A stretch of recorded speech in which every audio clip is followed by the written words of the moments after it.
Okay. ಇನ್ನು ಗುರುಗಳೇ ಏನು ಅಂತ ಹೇಳಿದ್ರೆ, ಭಗವಂತನ ಆಶೀರ್ವಾದ ಇಲ್ಲದೆ ಒಂದು ಹುಲ್ಲು ಕಡ್ಡಿನೂ ಆಚೆ ಈಚೆ ಆಗೋಕ್ಕಾಗಲ್ಲ ಅಂತ ಹೇಳ್ತೀವಿ.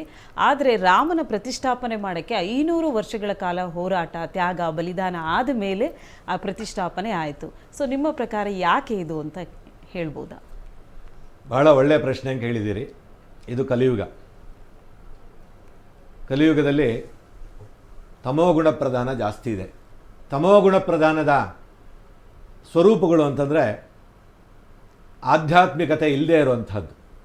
ಅಂದರೆ ಇಲ್ಲಿ ಹೆಚ್ಚು ಜಾಸ್ತಿ ಏನಿದೆ ಕಲಿಯುಗದಲ್ಲಿ ಅಂದರೆ ಕಾಮ, ಕ್ರೋಧ, ಲೋಭ, ಮೋಹ, ಮದ, ಮಾತ್ಸರ್ಯ, ಅಹಂಕಾರ, ದುರಹಂಕಾರ ಇವೇ ಪ್ರಧಾನವಾಗಿ ಈ ಕಲಿಯುಗದಲ್ಲಿ ಮನುಷ್ಯರನ್ನು ಕಾಡುವಂತಹ ಒಂದು ವಿಕೃತಿಗಳಿವೆಲ್ಲ. ನಮ್ಮ ರಾಷ್ಟ್ರದಲ್ಲಿ ನಮ್ಮ ದೇವರನ್ನು ಪ್ರಾಣ ಪ್ರತಿಷ್ಠಾಪನೆ ಮಾಡಲಿಕ್ಕೆ 500 ವರ್ಷಗಳು. ಹೌದು. ಒಬ್ಬ ಆತ್ಮ, ಪರಮಾತ್ಮ, ಪುರುಷೋತ್ತಮ ಶಕ್ತಿಯನ್ನು ಅರ್ಥ ಮಾಡಿಕೊಂಡಂತಹ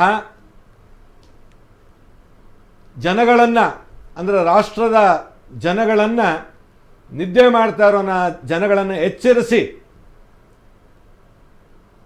ರಾಜನೀತಿ, ರಾಜಧರ್ಮದ ಮುಖಾಂತರ ರಾಷ್ಟ್ರದ ಸಂವಿಧಾನವನ್ನು ಬಹಳ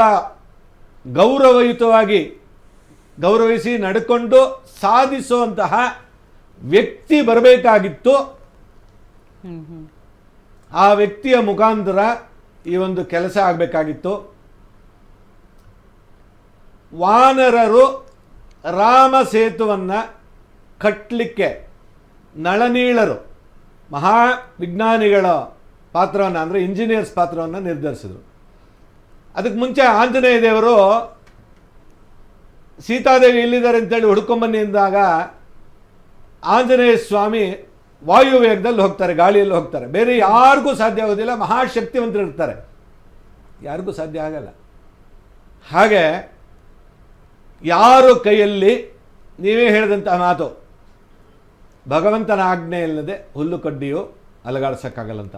ಭಗವಂತನ ಆಜ್ಞೆ ಇತ್ತು. ನರೇಂದ್ರ ಮೋದಿಯವರೇ ಇದಕ್ಕೆ ನೇತೃತ್ವವನ್ನು ವಹಿಸಿ ಆದಿತ್ಯನಾಥ್ ಯೋಗಿ ಅವರನ್ನು ಎಲ್ಲರೂ ಕೂಡ ರಾಜಕಾರಣಿ ಅಂತ ತಿಳ್ಕೊಳ್ತಾರೆ.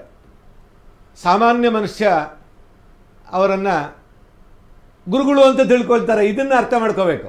ಸಾಮಾನ್ಯ ಮನುಷ್ಯ ಅವ್ರನ್ನ ಗುರುಗಳು ಅಂತ ತಿಳ್ಕೊಳ್ತಾರೆ, ರಾಜಕಾರಣಿಗಳು ಅವರನ್ನು ರಾಜಕಾರಣ ಮಾಡ್ತಾ ಇರುವಂತಹ ಮುಖ್ಯಮಂತ್ರಿ ಅಂತ ತಿಳ್ಕೊಳ್ತಾರೆ. ಯಾಕೆಂದ್ರೆ ಉತ್ತರ ಪ್ರದೇಶದಲ್ಲಿ ಬಾಬಾ ಅಂತ ಕರೀತಾರೆ, ಮಹಾರಾಜ ಅಂತ ಕರೀತಾರೆ. ನೋಡಿ, ಮಹಾರಾಜ ಅಂತ ಸಾಮಾನ್ಯ ಮನುಷ್ಯರು ಮಹಾರಾಜ ಅಂತ ಕರೀತಾರೆ. ಅವರು ಸರ್ವಸಂಘ ಪರಿತ್ಯಾಗಿ. ಅವ್ರಿಗೆ ಏನು ಬೇಕೋ ಏನು ಬೇಕಾಗಿಲ್ಲ, ಅವ್ರಿಗೆ ಬೇಕಾಗಿರೋದು ಭಗವಂತ ಒಬ್ಬನೇ. ಆದರೂ ಅವರು ಒಂದು ಮಾತನ್ನು ನಾನು ಬಹಳ ಸೂಕ್ಷ್ಮವಾಗಿ ಗಮನಿಸಿದ್ದೇನೆ. ನಾನು ಈ ಪ್ರಪಂಚಿಕ ವಿಷಯಕ್ಕೆ ಹೆದರಿ ಓಡಿಕೊಂಡು ಹೋಗುವವನಲ್ಲ, ಪ್ರಪಂಚದಲ್ಲೇ ಇದ್ದು ರಾಷ್ಟ್ರಕ್ಕೆ ಸೇವೆ ಮಾಡುವನು, ಸತ್ಯವನ್ನು ಹೇಳುವನು ಅಂತ. ಇಂತಹ ಮಹಾ ವ್ಯಕ್ತಿಗಳ ಜೊತೆಗೆ ಈ ರಾಷ್ಟ್ರದಲ್ಲಿ ಕೋಟ್ಯಾಂತರ ಜನ ರಾಮರ ಭಕ್ತರಿದ್ದಾರೆ. ನನಗೆ ರಾಮ ಅಂತ ಹೇಳಿ ಬುದ್ಧಿ ಬಂದ ಮೇಲೆ ನಾನು ಹೇಳಿರ್ಬೋದು. ಚಿಕ್ಕ ವಿಷಯ, ನನ್ನ ಪೂರ್ವಜರು ಅಂದರೆ ತ್ಯಾಗರಾಜರು, ಇಡೀ ವಿಶ್ವವೇ ಸಂಗೀತವನ್ನು ಆನಂದಿಸುತ್ತೆ.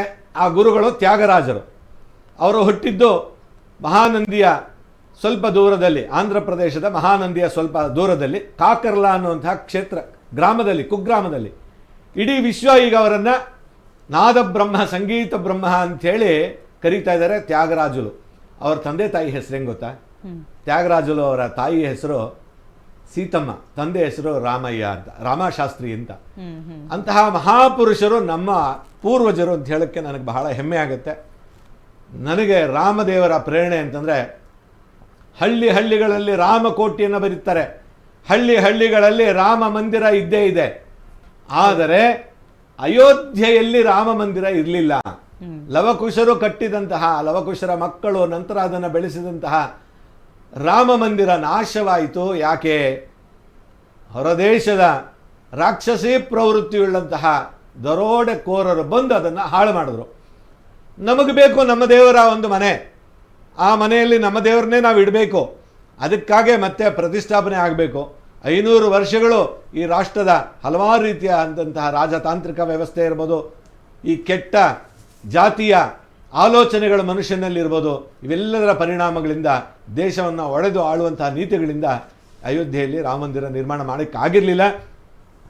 ಭಗವಂತನೇ ಈ ಎಲ್ಲ ಪರಿಸ್ಥಿತಿಗಳನ್ನು ನೋಡಿ ಅಯೋಧ್ಯೆಯನ್ನು ನಿರ್ಮಾಣ ಮಾಡಲಿಕ್ಕೆ ಈ ದೇಶದ ಕಾನೂನು, ದೇವರ ಪ್ರಕೃತಿಯ ಕಾನೂನು ಒಂದು ಇದ್ದರೂ ಕೂಡ, ಗರಿಕೆ ಹುಲ್ಲು ಕಡ್ಡಿನೂ ಕದಲಲ್ಲ ಅಂತಿದ್ರೂ ಕೂಡ, ದೇವರ ಆಜ್ಞೆ ಅಂತಿದ್ರೂ ಕೂಡ, ಆ ದೇವರ ಪ್ರತಿಷ್ಠಾಪನೆಯನ್ನು ಮಾಡಲಿಕ್ಕೆ ದೇವರು ಕೂಡ ಸಮಯವನ್ನು ಕಾದು ಶುದ್ಧ ಆತ್ಮರ ಕೈಯಲ್ಲಿ, ಶುದ್ಧಾತ್ಮರು ಪವಿತ್ರ ಆತ್ಮರ ಕೈಯಲ್ಲಿ ನಾನು ಪ್ರಾಣ ಪ್ರತಿಷ್ಠಾಪನೆಯನ್ನು ಮಾಡ್ಕೋಬೇಕು ಅಂತ ಹೇಳಿ ನೋಡಿ, ಎಲ್ಲ ಆಚಾರ್ಯರು, ಎಲ್ಲ ಯೋಗಿಗಳು, ಎಲ್ಲ ಸಂತರು, ಎಲ್ಲ ಮಹಾಂತರು, ಎಲ್ಲ ಮಂಡಲಾಧೀಶ್ವರರು ಇದಕ್ಕಾಗಿ ಎಷ್ಟು ವರ್ಷ ತಪಸ್ಸು ಮಾಡಿದ್ರು, ಎಷ್ಟು ಪ್ರಾಣಗಳು ಬಲಿದಾನವಾಯಿತು ಸ್ವಯಂ ಸೇವಕರದು.